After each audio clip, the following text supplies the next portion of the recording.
I feel this trade was one of the better trades that hasn't been talked about much because it doesn't really have star power. But the Atlanta Hawks traded DeAndre Hunter to the Cleveland Cavaliers for Caris LeVert, Georges Niang, 3 second-round picks, and 2 swaps.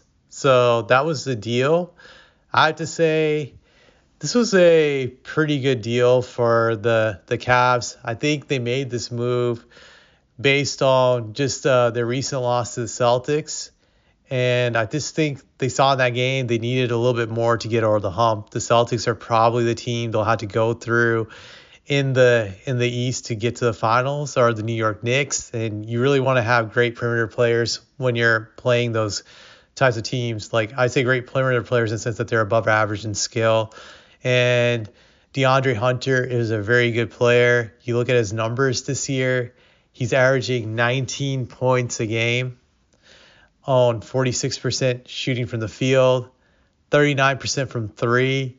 So this is a very great pickup. He's also a good defender. He has very long arms. I've seen him play a few times this year. He really impressed me. So this guy is just a great pickup for the Cavs. You have to commend the Cavs for not standing pat. They are trying to do everything they can to maximize their chances of winning their second title in franchise history this year. This was a good move. Even though they lost a little bit depth, I think they could overcome it. Just the question is, do you start DeAndre Hunter? And I would say yes, absolutely.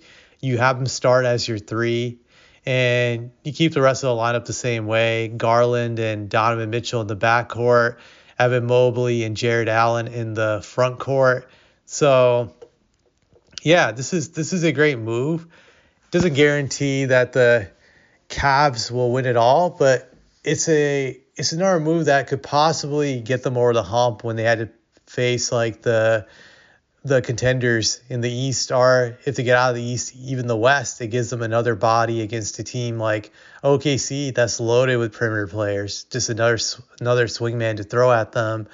You look at the other possibilities like the Rockets or Grizzlies possibly get out of the West, or even the Nuggets. So I think this was a really good move, and they didn't have to lose much. Now, when you look at the Hawks, you kind of wonder why they did this move. I don't get it. Just it doesn't make any sense from the Hawks standpoint.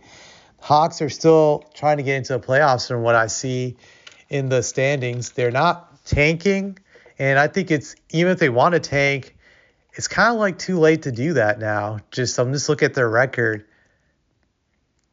Their record is 23-28, so they're in ninth place right now.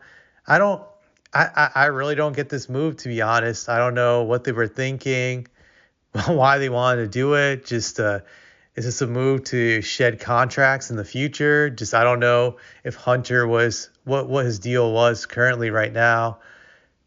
Maybe they wanted to move his current contract. I have just no clue. It doesn't make any sense.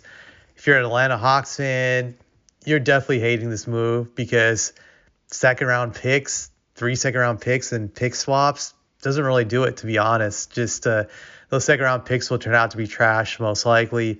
Those pick swaps won't really mean much. If we're being honest, the Cavs are going to be the better team for a long time, so you're not really swapping anything in there. So I don't get it. It doesn't make any sense. Only thing I can think of is that this was a cap move by Atlanta to save money. It doesn't make any sense from a winning perspective. So that's all I have to say about this.